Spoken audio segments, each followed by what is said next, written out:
Assalamualaikum warahmatullahi wabarakatuh. Baik, langsung saja saya akan mereview selanjutnya materi yang disampaikan minggu lalu tentang diferensial fungsi majemuk. Sebelumnya kita sudah pernah mempelajari tentang diferensial, namun pada materi sebelumnya itu tentang diferensial fungsi sederhana, di mana di dalamnya itu hanya terdapat satu variabel saja yang mengikuti. Sedangkan dalam fungsi diferensial fungsi majemuk ini ada lebih dari satu variabel yang mengikuti. Oke, langsung diferensial parsial. Di sini misalkan jika terdapat y sama dengan f dikali x, z, di sini ada dua variabel ya, ada dua variabel yang ada di dalamnya, maka kita akan menurunkan ada dua jenis variabel ini. Jadi ada y terhadap x, maka bisa ditulis do y per do x. Sedangkan y terhadap z, maka bisa ditulis do y per do z. Ini untuk yang diferensial fungsi majemuk. Kemudian ada lagi persamaan di sini. Jika keseluruhan ini kita tambahkan menjadi dy sama dengan do y per do x dikali dx ditambah do y per do z dikali dz. Yang dy ini adalah diferensial total, sedangkan yang do y per do x dikali dx ditambah do y per do z dikali dx ini adalah diferensial parsialnya. Sedangkan keseluruhannya ini adalah diferensial implisit. Oke. Kita lanjut, derivatif dari derivatif parsial. Di sini langsung ke contohnya saja agar lebih difahami lagi ya.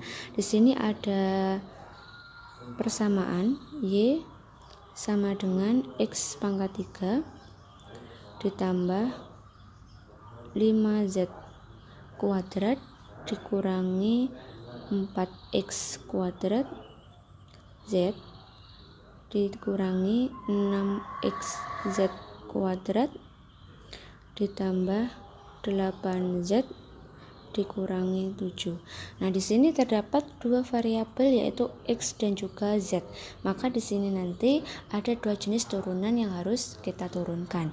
Yang pertama y terhadap x, atau bisa ditulis do y per do x. Maka kita lihat variabel yang mengandung x saja. Jadi yang kita turunkan itu adalah yang mengandung variabel x saja. Jadi di sini ada 3x kuadrat ya, 3x kuadrat dikurangi 8xz dikurangi 6z kuadrat. Jadi yang mengandung variabel x saja yang kita turunkan, dengan dimana kita mengabaikan yang variabel z-nya. Kemudian untuk yang kedua kita turunkan terhadap z, yaitu kita turunkan yang ada variabel z-nya dengan mengabaikan variabel x. Jadi di sini kita bisa tulis do y per do z sama dengan 10z dikurangi 4x kuadrat dikurangi 12xz ditambah 8. Ini untuk turunan terhadap z-nya. Oke, dari sini karena ada masih ada dua variabel. Nah, di sini masih ada dua variabel ya. Ada dua variabel yang mengikuti. Untuk yang pertama,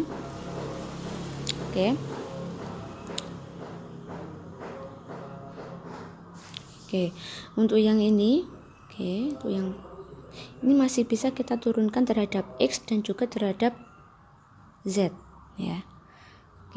Berarti bisa dituliskan, kita turunkan terlebih dahulu terhadap x Kita bisa ditulis do kuadrat y per 2x ya, karena untuk yang pertama diturunkan terhadap x, kemudian turunan kedua terhadap x, atau bisa ditulis do kuadrat y per 2x kuadrat. Maka kita turunkan yang ada variabel x nya saja menjadi 6x dikurangi 8z ya. Jika kita turunkan terhadap z, do kuadrat y per 2x 2z, maka kita turunkan yang mengandung variabel z nya saja. Jadi min 8x dikurangi 12z ya.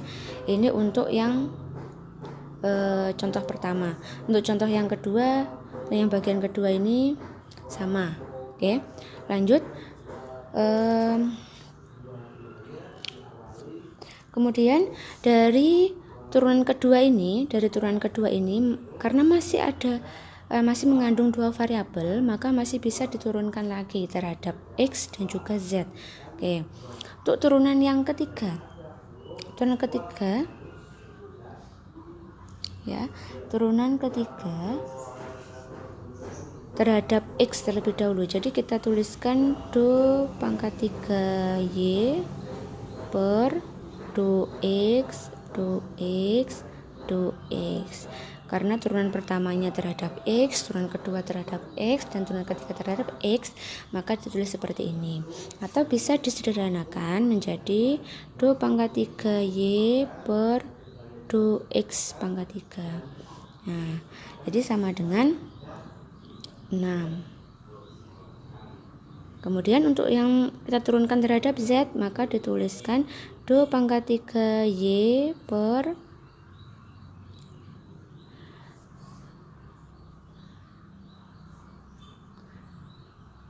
2x 2z.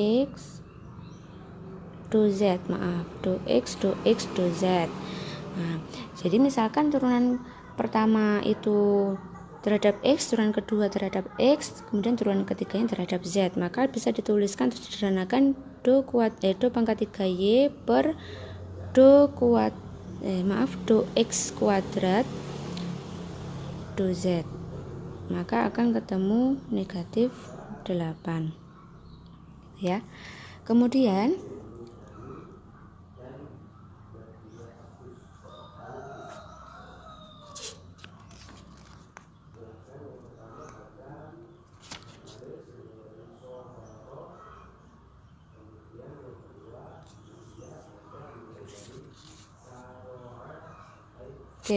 kemudian bila diturunkan terhadap pertamanya terhadap x, kemudian terhadap z, kemudian terhadap z, atau turunan keduanya z, turunan ketiganya z, maka akan ketemu negatif 12. Jadi seperti ini, do pangkat 3y per 2x dikali 2z kuadrat, maka akan ketemunya negatif 12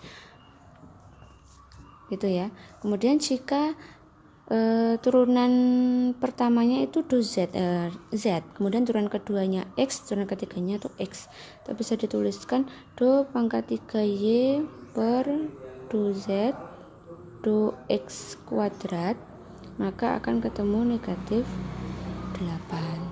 Sedangkan bila turunan pertamanya itu z, turunan keduanya z, turunan ketiganya itu x, x, maka akan ketemu negatif 12 gitu ya.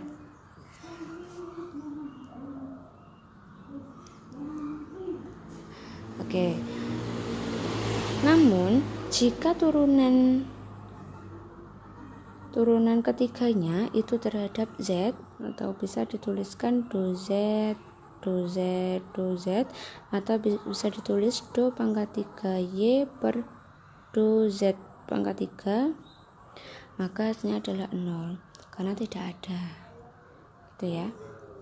Oke. Kita lanjut nilai ekstrim fungsi majemuk.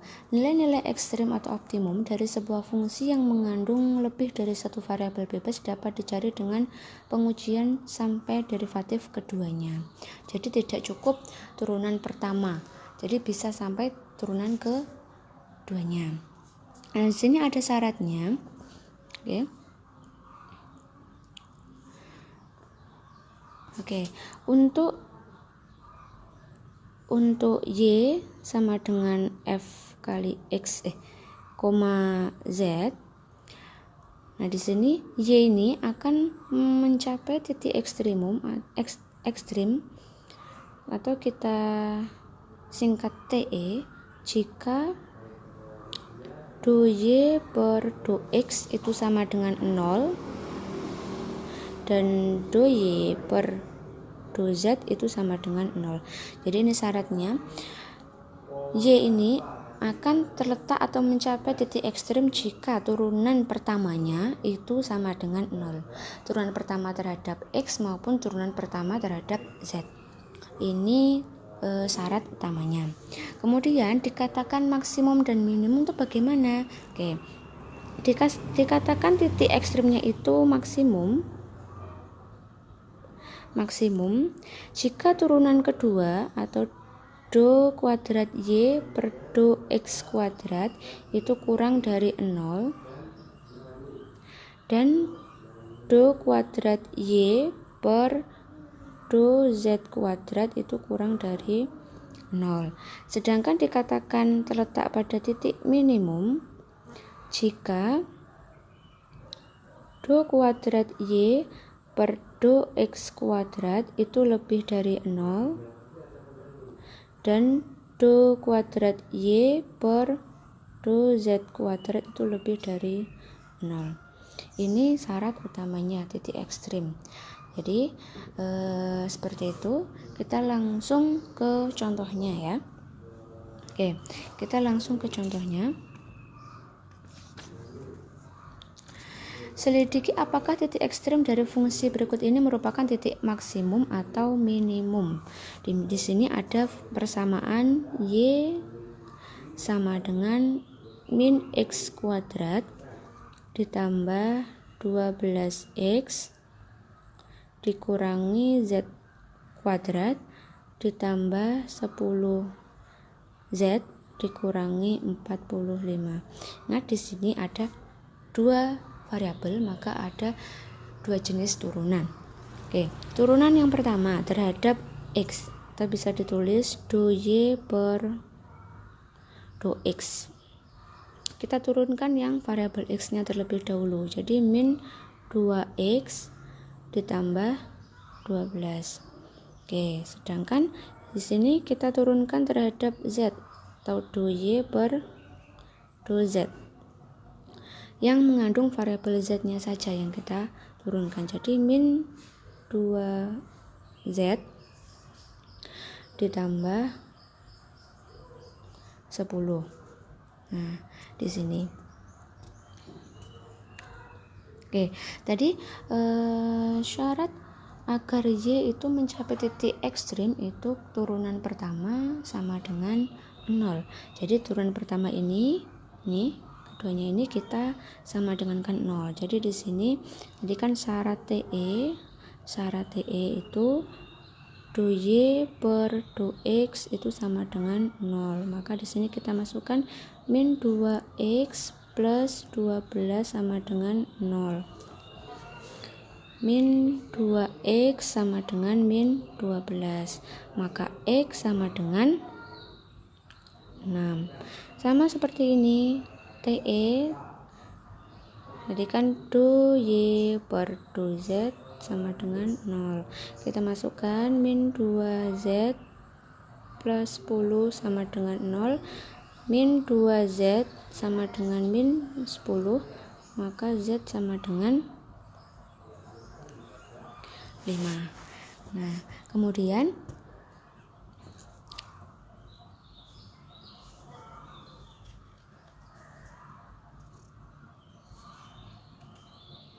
Oke, ketemu X-nya itu 6 dan Z-nya itu 5.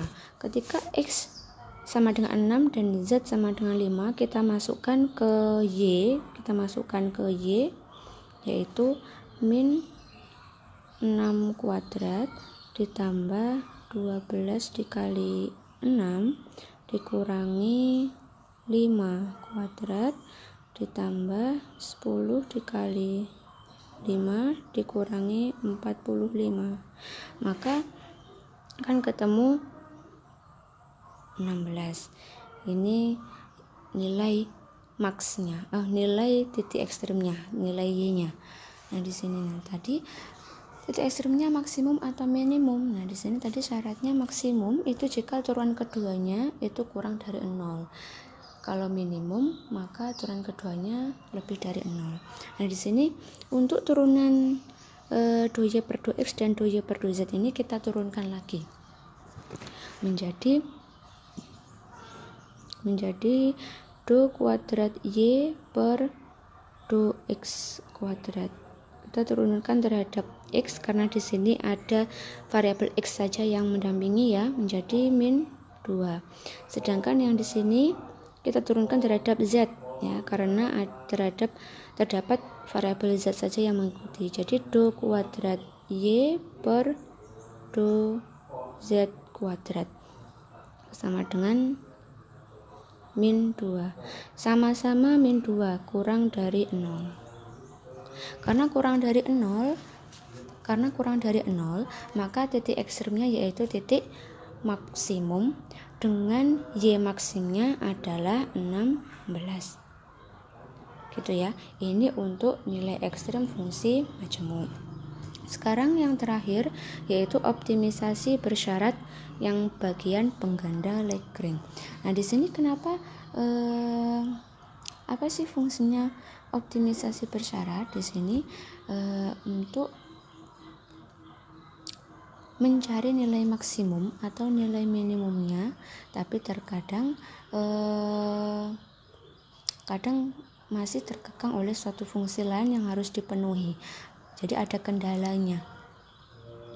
Maka untuk menghadapi suatu kendala tersebut, maka dalam bidang ekonomi itu membutuhkan optimisasi bersyarat ini. Gitu ya. Oke, di sini untuk pengganda Lagrange, di sini lebih ke menambahkan lambda di dalamnya. Jadi di sini misalkan ada bentuk umumnya f(x, y, lambda.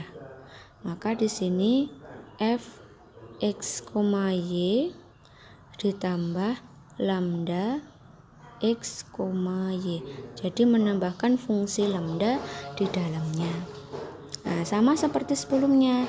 Di sini juga menentukan titik ekstrimnya. Dikatakan maksimum,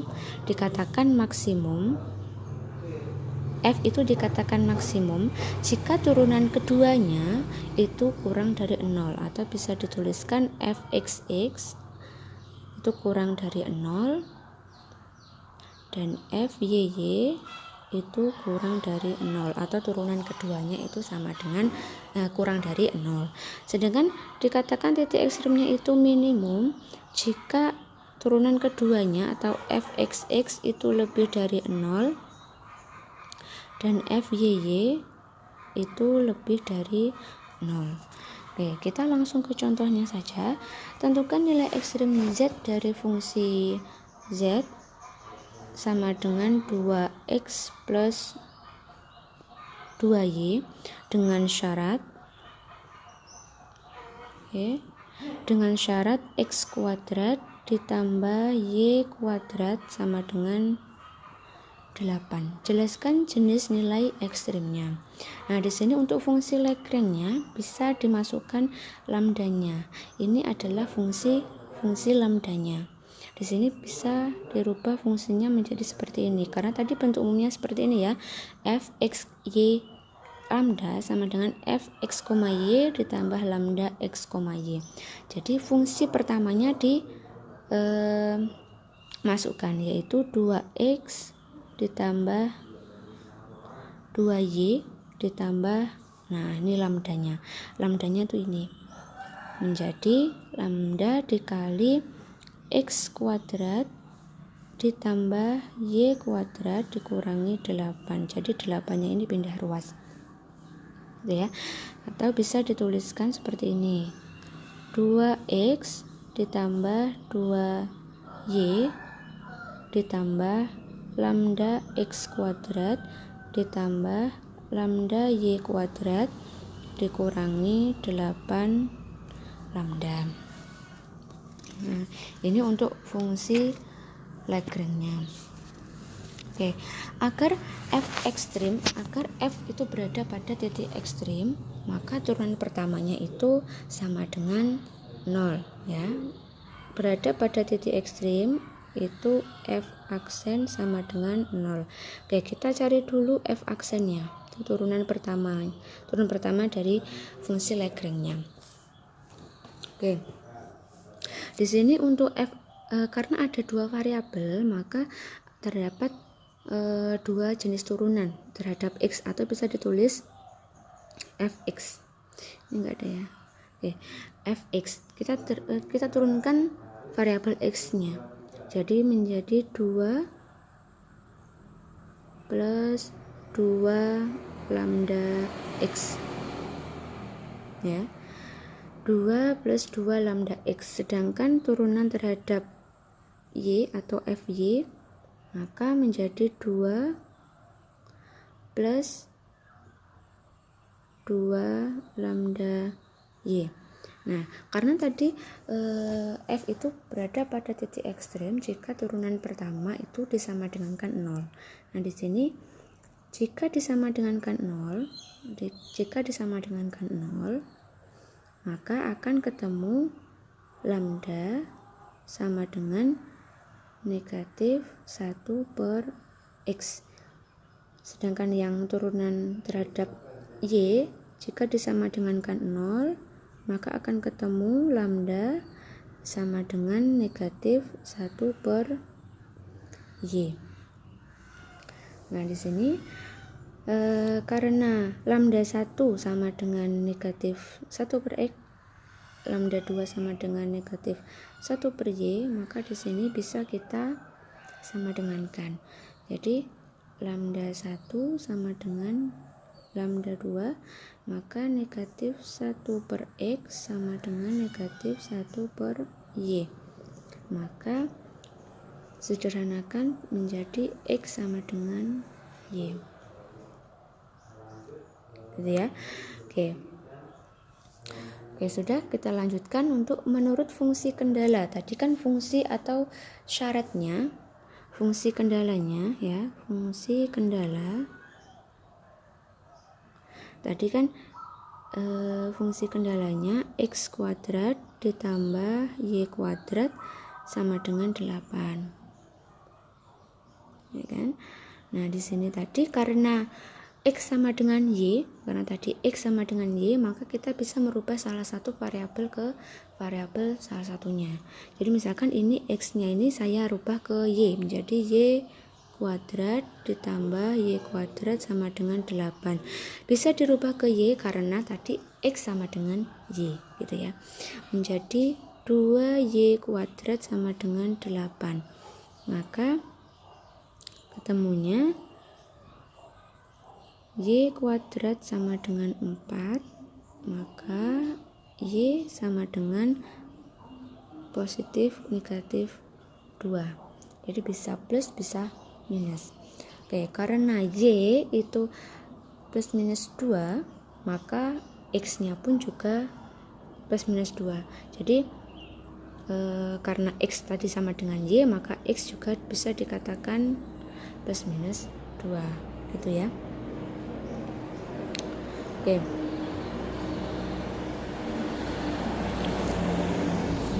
Kemudian untuk menyelidiki nilai ekstrimnya ya,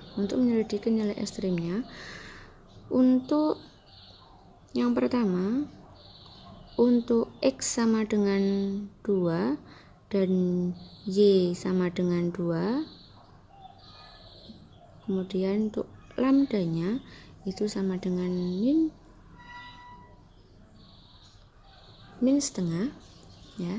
Kita lihat untuk mengetahui nilai ekstrimnya itu maksimum atau minimum, maka kita harus mencari turunan keduanya. Turunan kedua. Oke, untuk yang pertama terhadap X atau fxx kita turunkan itu menjadi 2 lambda. Nah, di sini lambda, karena lambdanya itu min setengah, maka bisa dimasukkan menjadi hasilnya min 1. Sedangkan untuk turunan terhadap Y atau fxy ini 2 lambda, ya, kan ketemu negatif 1. Karena sama-sama negatif 1, ini kurang dari 0. Karena kurang dari 0, maka nilai ekstrimnya adalah maksimum. Maksimum dengan Z max-nya itu 8. Jadi untuk Z-nya itu dimasukkan X dan juga Y-nya. Z-nya tadi kan di awal itu 2X plus 2Y, ya kan? 2X plus 2Y. Nah, di sini kan tadi kan Z sama dengan 2X plus 2Y. X dan Y-nya dimasukkan masing-masing 2. Jadi 2 dikali 2 ditambah 2 dikali 2, maka akan ketemu 8. Ini Z max-nya. Kemudian jika X-nya itu sama dengan negatif 2 dan Y-nya itu sama dengan negatif 2, dengan lambda sama dengan setengah, ya, lambdanya setengah, maka turunan keduanya terhadap X atau fxx itu 2 lambda, maka jika dimasukkan menjadi hasilnya 1. Jika turunan fxy itu lambdanya dimasukkan setengah, maka yang ketemu 1. Jadi sama-sama lebih dari 0. Karena lebih dari 0, maka nilai ekstrimnya adalah nilai atau titik minimum dengan Z sama dengan Z-nya kita masukkan negatif 2. Jadi 2X plus 2Y ini dimasukkan negatif 2, maka akan ketemu negatif 8. Jadi Z minimumnya yaitu negatif 8, gitu ya. Baik, terima kasih. Seperti itu penjelasan dari saya yang mereview dari penjelasan kelompok minggu lalu. Silakan dipahami. Bila masih ada yang dibingungkan, silakan ditanyakan di forum diskusi. Kurang lebihnya saya mohon maaf. Wassalamualaikum warahmatullahi wabarakatuh.